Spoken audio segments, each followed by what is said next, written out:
Rencana pemerintah Provinsi Sumatera Selatan untuk melanjutkan pembangunan Masjid Raya Sriwijaya yang terbengkalai disambut baik oleh ulama.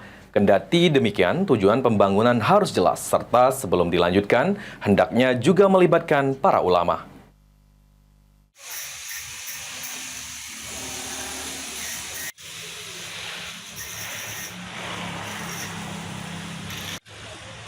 Pembangunan Masjid Raya Sriwijaya yang digadang-gadang akan menjadi masjid terbesar di Asia Tenggara, kondisinya saat ini sangat memprihatinkan.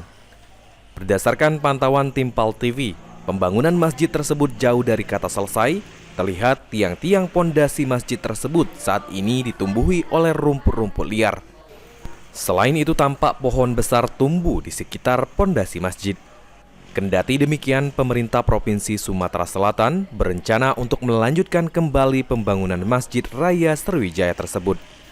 Menanggapi hal tersebut, Ustadz Kemas Muhammad Ali mengatakan menyambut baik rencana pemerintah Provinsi Sumatera Selatan untuk melanjutkan pembangunan Masjid Raya Sriwijaya.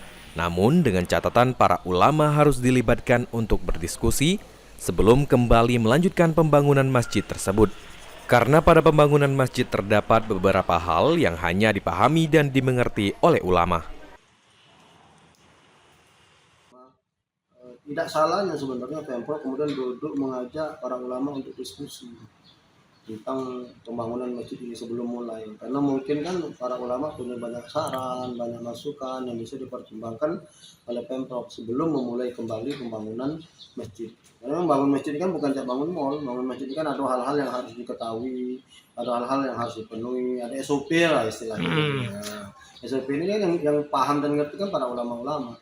Tidak salah menurut Ustadz kalau seandainya Pemprov mengajak duduk bareng dulu para ulama, kiai-kiai sepuh lah yang ada di Palembang ini untuk minta saran dan masukan sebelum Ditambahkan Ustadz Kemas Muhammad Ali, selain itu pada pembangunan masjid juga harus memiliki tujuan yang jelas seperti untuk Islamic Center di Sumatera Selatan.